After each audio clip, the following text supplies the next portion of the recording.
I'm Jamie Kudla, president of Terry Tech Computer Consultants. Thank you for joining me for my podcast, Better, Faster, Stronger, where we help move New York Metro businesses forward with tips on motivation, leadership, management, and innovation. Joining us this week is Steve Jagde. Steve is the Director of Development and Operations at Daybreak Independent Services in Ardsley, New York. Thanks for joining us, Steve. How are you? I'm good, Jamie. Thank you. Thanks for having me on the program. I really appreciate the opportunity to share some of the things I've learned over my career. I think the pleasure is going to be all ours. For our listeners, I've known Steve for 10 plus years, maybe even more. But I've known Steve in a few different capacities, in a few different roles that he's served in different companies. But he's always provided, having worked with him, I can firsthand tell you that Steve has always been a great leader. The organizations that he runs, they work well, people are engaged, they're efficient. So I think that there's a lot that we can learn from having you on today's podcast. So as we're going through this, Steve, if there's anything that you want to share, and it doesn't have to be obviously with Daybreak Independent Services specifically, it can be, over your career. It can be things that you learned even before you started working. But, we're just trying to find some tips that we could help, like I said, help move New York Metro businesses forward with these tips. And I think that you're going to be a great source for that. So thank you for joining us. Thank you, Jamie. So to get started, why don't we talk about what you do? You could talk about Daybreak, or you could talk about, maybe give us a little bit of your history too, some of the roles that you've played in the past. Okay, great. So I started my career very early in the commercial and residential fuel oil business, as coming in as a dispatcher and then moving up to becoming the general manager of a fuel oil company from 1983 to 1990. At which point I did receive an MBA in finance and marketing from Pace University, and then left that company and went into the multi-housing laundry business, which sounds like a long title for something, but basically providing a service for people who live in residential settings, multi-housing settings. And that's where a lot of the most important lessons I learned about leadership and business came from, is the 23 years I spent there leading that company and bringing it from a $4 million company to a $25 million company, and leading 80 individuals who were working with us during that time. When that company was sold, I learned another great lesson, which we can talk about in a little while, which is understanding what business you're actually in, and moved into the logistics business, which was commercial furniture delivery and installation, and running an operations remotely in Georgia as well as in New Jersey. From there, I went into warehousing and distribution for a small family business, and then into sales and sales management back in the laundry industry, and then ended up at Daybreak, which is a human services company. We serve individuals with intellectual and developmental disabilities, and it started with serving 5 individuals in 2010, and now we serve 215 individuals in 2020. So in 10 years, we really scaled. And there has been some lessons here that I've learned about more so the staff and what staff expect, and what's important to make sure that they understand and give them the answers they need to know to be able to work effectively and to work as a team. So that takes me over about a 38-year career. That was pretty good. You did that in just a couple minutes. I'm impressed. If I had you prepare for that, I don't think you could have done it that fast. I don't think so. Just a quick question about your current role, Daybreak Independent Services.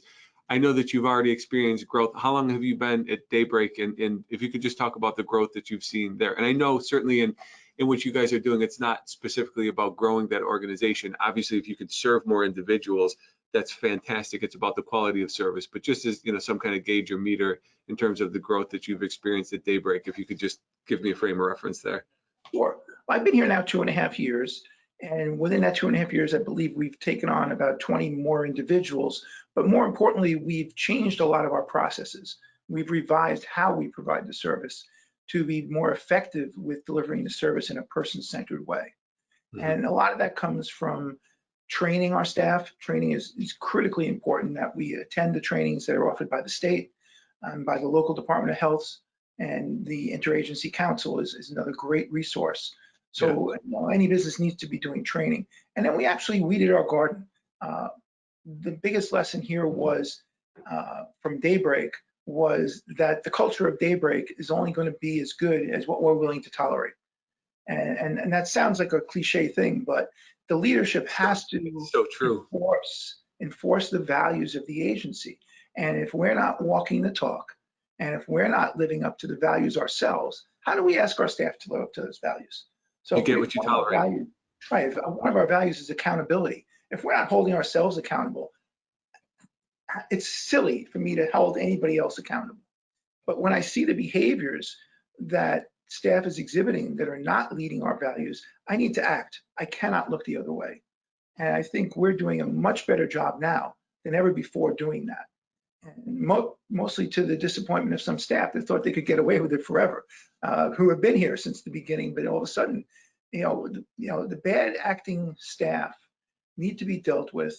Otherwise, you're going to lose some really good staff because it happens all the time that if you know in your gut that somebody is not performing and you don't take action, it's like the rest of the staff they're disappointed. They all know. They all know. Everybody knows. They all know faster than you know, but That's they don't right. want to say anything because they're afraid of retaliation from that staff, or they're saying, "Oh, it's not really my job." But we built a culture here within 2.5 years that we all have each other's back, the ones who are living the values, and that's really important to me. And I remind them, I have been reminding all the time that, we're the wardens of this asylum, right? We're supposed to be living the values and preaching the values. And if we see people who aren't doing it, we need to call them on it. And we need to take the action. We can't just look the other way. And I think we're doing a much better job of that now than we ever have. So keeping in the format of the podcast, I'm going to ask you a series of questions. If you could share, we're going to go through better, we're going to go through faster, we're going to go through stronger. So the first question that I'm going to ask you, and obviously it's a subjective thing, give me some things that you've done over the years. Again, it could be with any organization, the current organization, previous organization, that you've done to make either your team better or the business better. Okay, I want to go back to the laundry business. And when I got there, they really were just taking any business they could find. The sales team was all over the place. They were taking low margin business, high margin business, no margin business, business that was at a loss. So the thing that really made us better came out of a Vistage presentation. At that time, it was called Tech, but the Vistage presentation that said, decide what business you're in. So the way to make your business stronger is to literally make the decision, do you want to be the low-cost provider? Do you want to be the person who is customer-centric? Or do you want to be the leading edge company that always has the latest technology, the latest products, the greatest things? And there's different things that you need to do in your business based upon what decision you make. So if you're the low-cost provider, you're going to take all business and you're not going to be providing a high level of service because you can't afford to. It's a race to the bottom. Right, exactly. And look, I think that can work in some businesses, but you have to decide that that's going to be your model as well. Right, exactly. Because there really is, there's nothing wrong with that. It's not a business that I want to be in, but there's nothing wrong with it. But you have to decide that's the business that you want to be in and then work within that framework. So to get better, to have your whole company get better, you need to make that decision, and you need to make sure that everybody in your organization knows that that's your decision. Because we chose to be the customer-centric company. We wanted to give the most exceptional service at any given time to our customers, but we required a much higher margin than any of our competitors.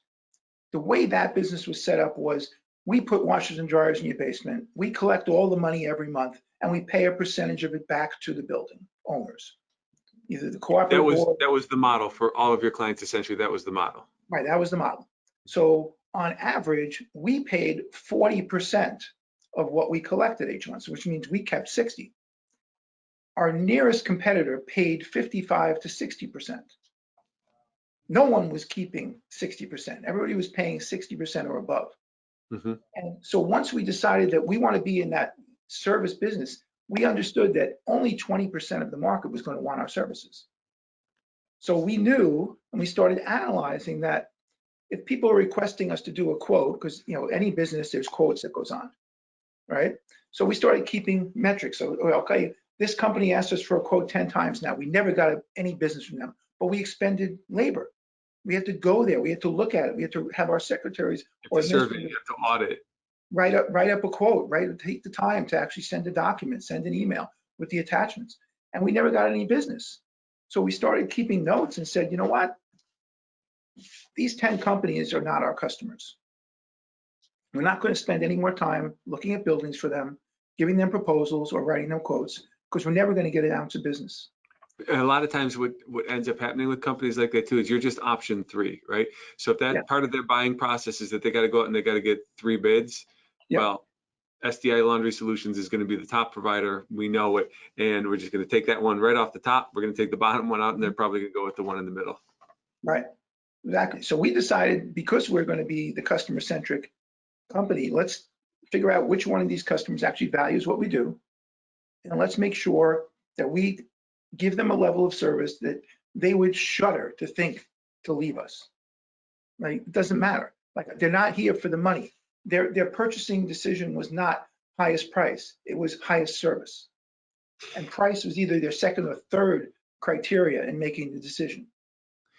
I've found that, those kinds of clients tend to have more strategic relationships. They're better relationships because they understand, and potentially they're coming from, the smaller, the low cost provider where it's more of a volume business, and they have all kinds of problems. And a lot of times, when a company like that, when you identify that that's a good company to work with, when they find you, they're almost relieved. They're like, all right, my problem is going to be solved. I understand that maybe we're not going to get as much money back, but the quality of life, the service for my tenants, and then it even increases probably the type of tenants and the rates that, or the rents that they could charge, even just by having better building services. So it's a different class of company that you're going to be working with that really appreciates what you deliver. And those, in my experience and other people I've talked to, those tend to be longer lasting, more strategic relationships. And those are the clients that we like to work with. Yeah, yeah, a very similar model. And that's why we actually chose TerryTech to work with Service Directions, because we were with a provider who, not necessarily a low cost provider, but it was a less expensive provider, but wasn't giving us the service. Right. And things like backups weren't being done, and this wasn't being done, upgrades weren't being done. And once we found that out, there was a lot of excuses why they didn't do it. But at the end of the day, I don't want excuses. At that point, we were in the laundry business, providing laundry services. I didn't want to be in the IT business. Right. I wanted to find somebody who was in that business of supporting me and giving me the value I needed. So I didn't even have to worry about that. And that's literally what happened. Was I didn't have another concern after we brought TerryTech on board. Well, fantastic. Thank you for that. So moving on, and thank you for sharing that. And I think that that's great wisdom and a great tip to share. And we see that out there too. I think people, they don't really understand that the business that they're in, and you do need to understand it. Because actually another point that I want to make on that is that when you identify your target client, I think things get significantly easier from a sales and marketing standpoint too. Because if you're looking for, how many potential clients, if every building with laundry service in the New York metro area was a client, how many would that be? Do you have any idea what that number is? Yeah, well, they said at one point the statistic was that there were, I think it was 30 million was the North American market, and 1/10 of that was New York. So 3 million possible machines in the metro area. If you're in marketing and sales, how do you direct your message? How do you get in front of 3 million people? It's impossible. You can't. I mean, you don't have a marketing budget. A $10 million company doesn't have a marketing budget that's going to move the needle on something like that. But if you can take it, I think that the number that you used was 20% of the market. So Correct. you just went down to 60,000, if I did the math right, 600,000. Yeah. Of those. And I could identify those by the people we knew in those companies. So right. Yeah, we wanted that top 20% that did not care about the price. They wanted the service. They wanted the convenience. So how much easier is it to get in front of that fewer number, put together a targeted message and warm them up? Because eventually that's how ultimately, I should say, how business starts, right? You have to start that relationship. you can't move the needle on 3 million people, but you can on a subset of that. So it really helps with everything, your sales and your marketing, all the way down through service and delivery, because you know the number of calls that you're going to be getting. They're probably less than if you're doing a volume, low margin business. So everything, it starts with sales and ends up right through, the person that's going to be servicing those solutions. You're going to have to do significantly less probably, because you have higher margin clients. You don't have to take on as many clients. Correct. And you have the money because of your higher margins to do all the services you need. You can afford to do it and give the service. Again, our motto was, we want to have less, more profitable clients. It's and we wanted amazing. to have less, more talented employees and pay them well. In your experience, I'm sure that you have been associated with companies that weren't making money, or at the time weren't making money, versus companies that are making money. Which one's more fun to work for? Which one really? And I mean, a lot more that's fun part to work of it. at a profitable company. Right. And I mean, that's part of it. But when you have that extra money, right? When you have those extra funds, you can run your business better. You can make more strategic decisions. You can invest in tools. You can invest in machinery. You can invest in training. So I mean, all of that goes, such a long way. Yes, correct. Absolutely. Great. Well, thank you. Moving on. Thank you for that. Moving on. Let's talk about faster. What have you done in your career? Ideas, tips, tricks that you have done something faster, an innovation, a product, something that would apply to our listeners that you could share. Okay. When it comes to faster, the phrase I think about is, don't be the bottleneck. Or if you're a business owner, don't have to be in on every single decision. So you want to empower, you made the decision that you hired certain employees. Have the faith in them that they're going to do the right thing to serve the customer. So empower your employees to take care of your customers by making decisions, and set the expectations that this is what you're allowed to do. Set a dollar limit and report what they did. So it's accountability. And going back to 2 different companies, we set a dollar limit because I did work at a place where the owner had to know every single decision all the time. And it got really stale, and a lot of stuff took weeks, months to get decisions made instead of serving the customer within minutes. So one company, my people who reported directly to me, and this will be a dollar example, they had the ability to spend $2,500 as many times as they needed to solve a customer's problem, and then tell me what they did. And that was before the business owner even knew what they did. I said, I have to know before Ron knows.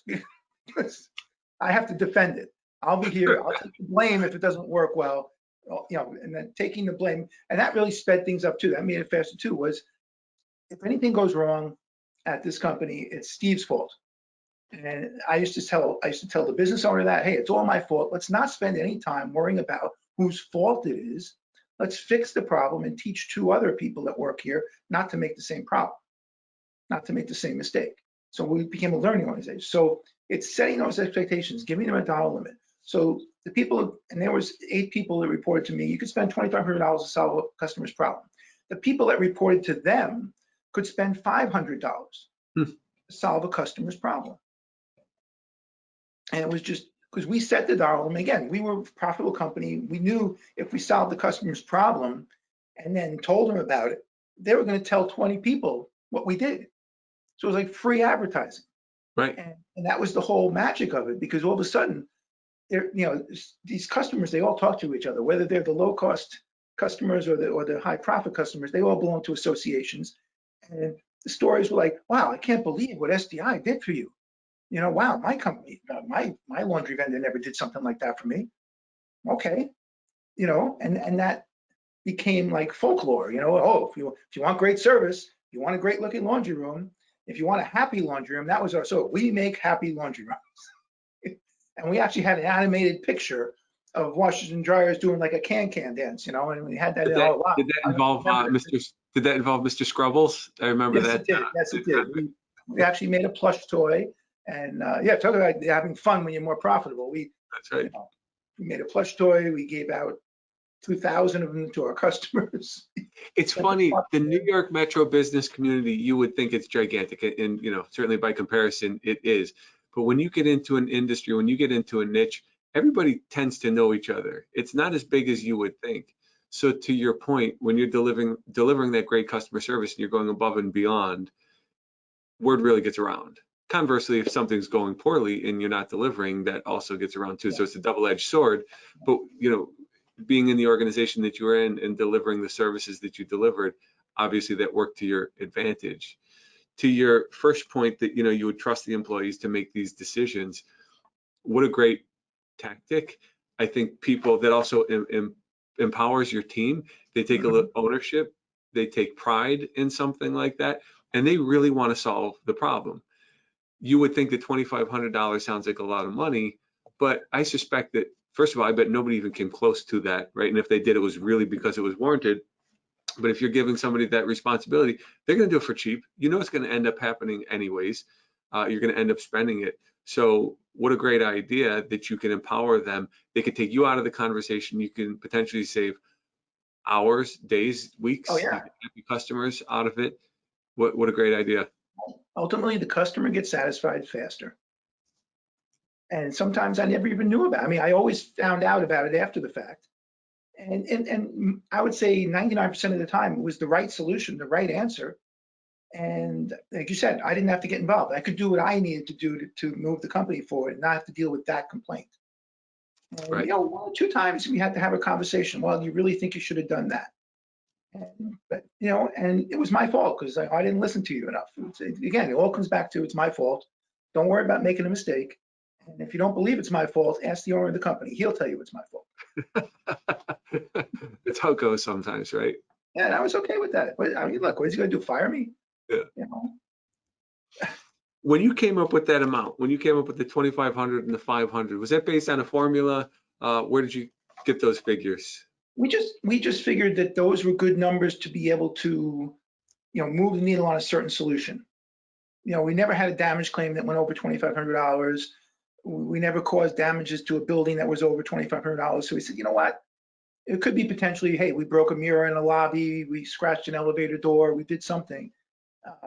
If we have to spend $2,500, let's do it, And that was pretty much below the limits of our insurance. So we were going to be on the hook for that anyway. Right. That was our deductible. So we said Right. we could stop a claim and solve a problem, then I don't have to report that because maybe we all know, maybe we don't know, but your insurance premiums are based on not only the severity of a claim, but the frequency of claims. So we wanted to get the frequency of the claims lower and the severity obviously as low as possible. We're talking about something that helped that because you had very low claims. We're talking about something that I think has more of a positive outcome than just being faster, because clearly we already talked about that. You save a bunch of time and you don't have to get involved in that sort of thing. But I think the that framework that you set up probably helps with your team engagement. They feel so much more part of a team that they're actually helping move something forward. They own it. They're part of something bigger as opposed to pushing buttons and just taking orders and making things happen. I mean, they're really vested in it. Could you talk about that a little bit and some team engagement that maybe came as a result of that, or maybe some other examples? Take a lot of ownership. I think it was a really good working team, and they wanted to come to work. I think that was the most important thing was, and we all have a choice every day. We wake up. Do we feel like going to work today, or do we not want to go to work today? And what happens when you get to work? I think what that did was add an energy level. And I think you actually commented on that the first time you came to SDI was you felt the energy in the room. Energy wasn't getting sucked out of people. When I got to work, I felt like I was energized. I never wanted to leave. To me, my favorite phrase was work is rest. It gives me some rest from my home life. But work is rest. And you went there and I came home and I was energized. At the end of the day, every day, I was energized. I looked forward to going to work. And I think that's what it caused was people actually wanted to come to work. They look forward to it. And the customer feels that. That energy just, it permeates every part of your business. Yeah. Absolutely it does. People walk in the door. If you feel that way, I mean, you even know when somebody picks up the phone, you could just tell. So much of a phone call, or the outcome of a phone call, whether you're making it or receiving it, happens before you even pick up the receiver. I mean, it's just that intangible, that positive, that energy. And it's absolutely true, because certainly early on in TerryTech, I did a lot of the on-premise work, and I got to visit a lot of places. Now I see it, from a management and sales standpoint, and client relation standpoint. But I used to really be able to go on-premise and get to know the team and what they did and the working conditions and that sort of thing. And it wasn't always good. Conversely, I remember sometimes you could go into places and it was like a dark cloud over people. You'd almost wear it on their shoulders. But I'm not, blowing smoke your way. It was really different at SDI, and it was a significant. There was a good amount of people that worked there. It was big space, but it was clean. It was organized. You obviously have a shop component and all of the parts, the components, that kind of thing, which, I've been to a lot of places, and it's a bit of a mess, some chaos, some disarray. People are they can look overwhelmed, the pace with the phones. And that's not to say that you weren't busy, but if you have that mindset and you're making choices like that, where you can get your team engaged and you can build that positive energy and people want to be at work and it's energizing, the results are tangible. And I absolutely experienced that in the organizations that you've run. Right. Thank you. And even the most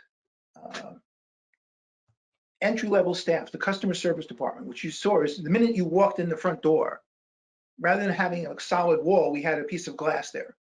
Right. It was bulletproof glass, because we didn't want to have anything go wrong. But you saw our customer service department. You saw the people who were answering the phones, and there were 5 full-time staff answering the phones. Yeah. They were empowered by, if someone called and says, I lost $1 in one of your machines. Oh, great, I'll give you a $5 card. What? I lost $1. I'm going to send you a $5 card, because we were using smart cards, and there was no refund less than $5. Great. You don't know how empowering that is and how good that feels as a person working, that you just made somebody's day for $4. That's right.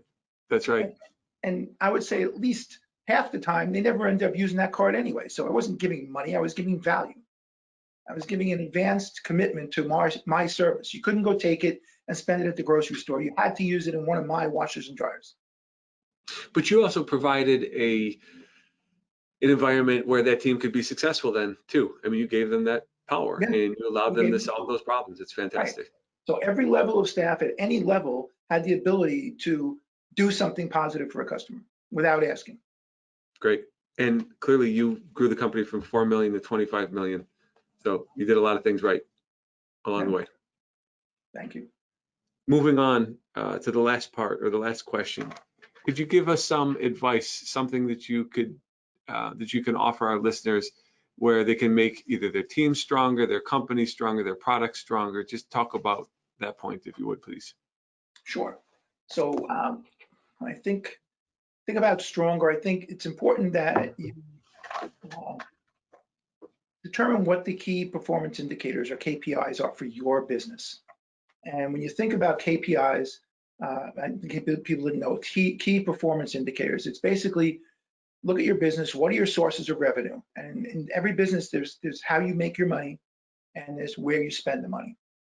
So you should have a performance indicator on where the money is coming in from, whether, in our case, it was the route business, the sales, the service, the rentals, and things like that. So there were 5 or 6 different sources of revenue, and we put performance indicators on all of them. There was where the money was spent, and we used a ratio of expenditures to staff. We used ratio of revenue to staff. And so when you think of KPIs, Jamie, what you should think about, if there's somebody who's preparing this for you in your organization, it may be your accounting person, Barbara, whoever, but you're away on a desert island enjoying your vacation. And once a week or once a month, depending on how your revenue cycle is, in our case, it was monthly. So the business owner's on his vacation on a desert island. I want to send him a KPI sheet that is no longer than 1 page. And when he gets that page, he should either look at it and decide to stay another week, or look at it and get on the next plane back. right? It's seriously and as easy as that. You know, these indicators are telling me either my business is growing or I've got a problem. And so having those KPIs helped us get stronger because we actually shared the KPIs with the people who were able to control the sources of revenue and control the sources of expense. And they knew we wanted certain things to go in a downward direction and certain things to go in an upward direction. And once you start measuring things, it's amazing how people come back every month and say, how we doing? How we doing? It's like, they want to know because they got, it again, engages them and gives them skin in the game because they know if the indicators are going the right way, we're becoming more profitable. I'm going to be able to pay you more. We're going to be able to do more for our customers. We're going to have more fun. I don't know the specific name of this law, but it's certainly anything that is measured improves, and anything that's measured and reported upon improves exponentially, which is the whole point of KPIs. People want a scorecard, people want a score sheet, something to say, this is what I'm being measured on, this is certainly part of what I'm being measured on, and how can I improve it? Rather than just say, go faster, make it better, make it stronger, whatever it is. I mean, if you have real data, real information, and I like the point that you're sharing in regards to really like a single page pane of glass, one page, whatever it is. You don't need, volume to go through and try and dissect and understand where you are. It's really a moment in time, and you can do that pretty quickly through a single page, Right. or a dashboard. Right. You don't want a 20-page report every month because A, you're only going to read the front page, or maybe you're going to only read the summary at the end. And it took somebody a long time to do it. Keep it simple, basic, and the most important things. And every business is driven by maybe 10 things at most. You said that there was really revenue and expense, but did you have KPIs around service delivery or maybe outstanding customer service requests or repeat incidents or other KPIs that you could roll out to the other teams, or was it basically on the financial side? Well, we had a KPI where no machine should be out of service for more than 48 hours. That was a service level. And we actually had a report called the hot list, which was run every day. And the machines or the service calls that were more than 48 hours would show up in red. And this was on an old AS400 computer. So, even though they were supposed to be green screens, we somehow got the color in there. So the KPI related to customer satisfaction or service was all about how long something was out of service. And the Holy Grail, which wasn't a KPI, but the Holy Grail was those commission checks had to be in the customer's hands by the 10th of the month, following the month. So that was the Holy Grail. And for the 23 years I worked there, we never missed the 10th of the month. Wow. No matter what happened, whether we lost power, not a single client, whether it was a hurricane, not a single client received their commission check later than the 10th of the following month. It's really amazing. And our competitors would take months to pay you. They'd be 3 months in arrears, 4 months in arrears. And we hear story from our customers like, oh yeah, I have to run an arrears report, but with SDI, I never have to worry about arrears because you guys, and if we actually had clients that had 20, 30 buildings with us. Instead of mailing them 20, 30 checks, we just delivered it. We drove down to the Bronx to Langston Management's office and said, okay, here's your checks this month. And we brought it down, if the 10th was on a Saturday, we brought it down on the 9th. And they knew they could count on that. And that was just. What's great about that too, not to take away from the KPIs part of the conversation, but when you do something like that too, it's another warm touch to your client. It's another chance to connect with your client and see how they're doing and see if, there's any problems, or, you could talk about maybe some new services, or, just find out how they're doing personally. And that goes a long way too. Absolutely. I believe one of your previous guests talked about FaceTime, which FaceTime is something we also use. We encourage that. I love that concept because we did a lot of great things for our customers. But if they never knew about it, we didn't get credit for it. That's right. Yep, absolutely. So we could have unclogged a vent. We could have fixed a washer problem. We could have fixed a water leak. We could have done something. But if that managing agent or that property owner never knew, they just thought, nothing was ever wrong. There were 10 things wrong at your properties last year. Here's what we did in each case. Oh, wow, I never even knew that. Wow, thanks for letting me know.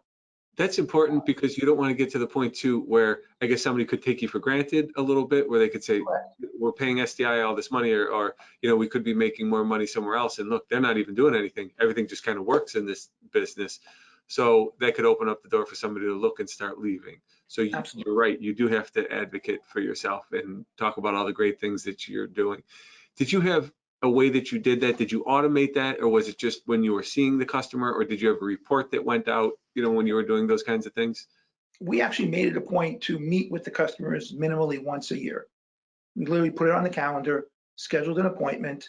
The owner was involved with certain customers I was involved. I actually met with my customers every quarter because I had 10 customers that I dealt with. One of them was Columbia University. So I made sure that once a quarter on my calendar, I met with the vice president of residential services and went over everything that happened in that quarter and asked him, how are we doing?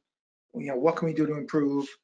Is there anything I'm not doing that you want me to do? And for the most part, he was always agreeable, and it took a half hour. It wasn't a long meeting.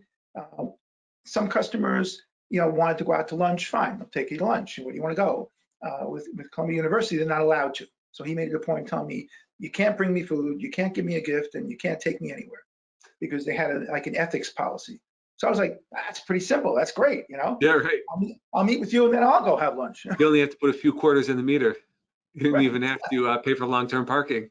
That's right. But it's important to have that face time, to be in front of the customer. And that really makes you stronger also because you need the feedback and they need the feedback. And again, your point, you can't let them take you for granted. Because if they don't know, that you're doing nothing. Getting back to your point on the KPIs, is this something that you did from day one? Is this something that you developed maybe later on in your career and said, hey, KPIs are a good idea? Are KPIs something that are static, or are you always adjusting them? If you could talk about that a little bit. Well, the introduction of KPIs again came from Vistage, a Vistage presenter. I'm trying to think who was. Is that term KPI, is that really accredited to Vistage? Because I've heard that term before, but I didn't know. I thought it was just kind of out there, always existed. It was a Vistage speaker a resource that talked about the importance of KPIs. Maybe he got it from somewhere else, but my first introduction to it was seeing him talk at a morning session at Vistage. And I forget who the speaker was because I've seen so many speakers. I was actually in Vistage for close to 20 years as a key employee. And the owner of the business, two different businesses, the owners were in the CEO groups. Right. And participated in the one-to-ones with them at times. And so that's where it came from. But and there is an adjustment.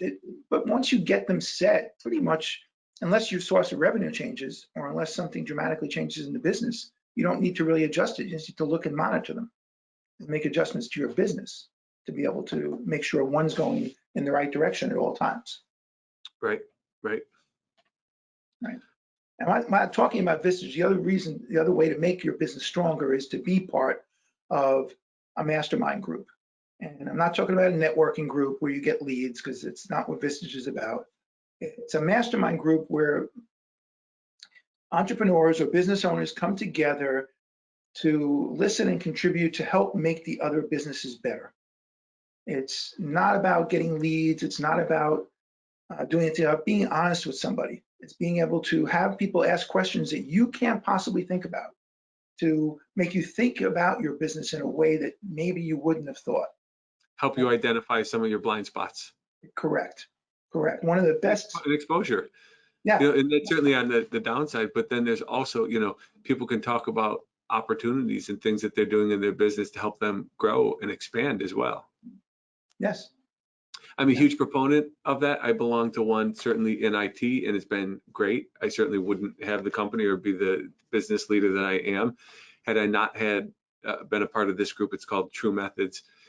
Another group that I am part of is Vistage, and I joined, it's been a year.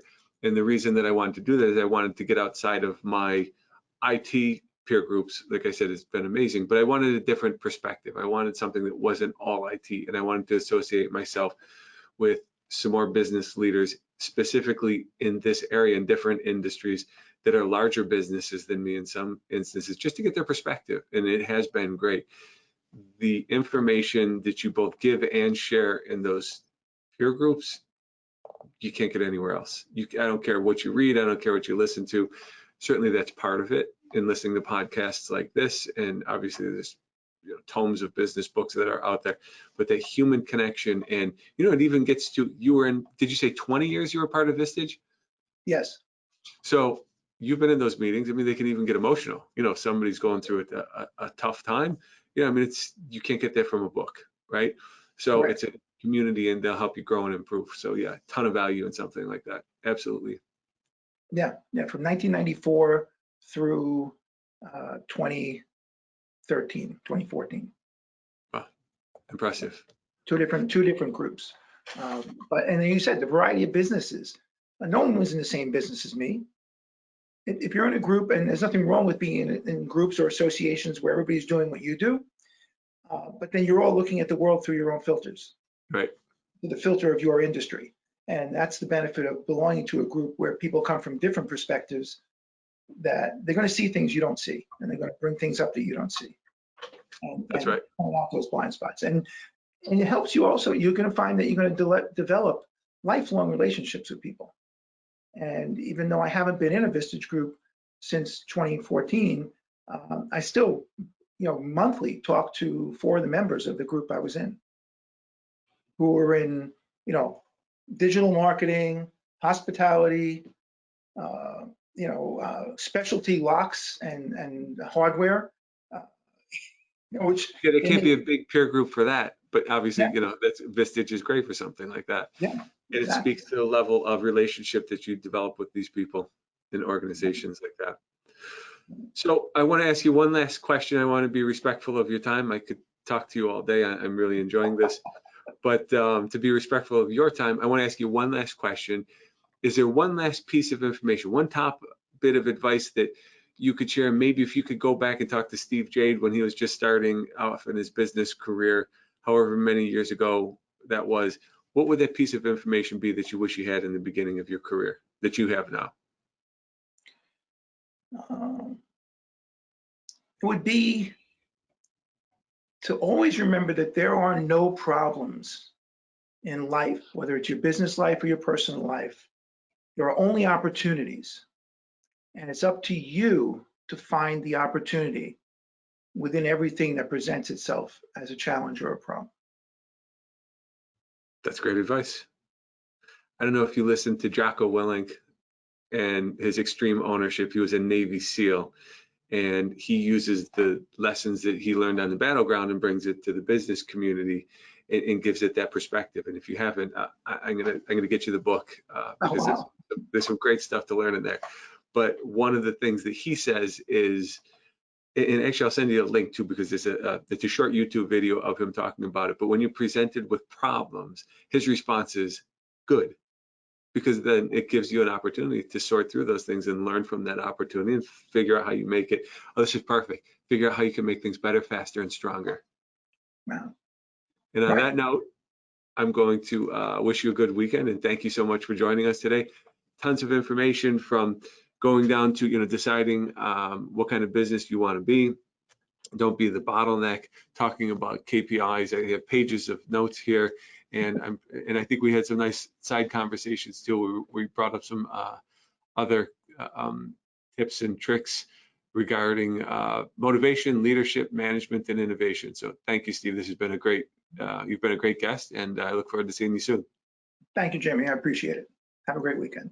You too.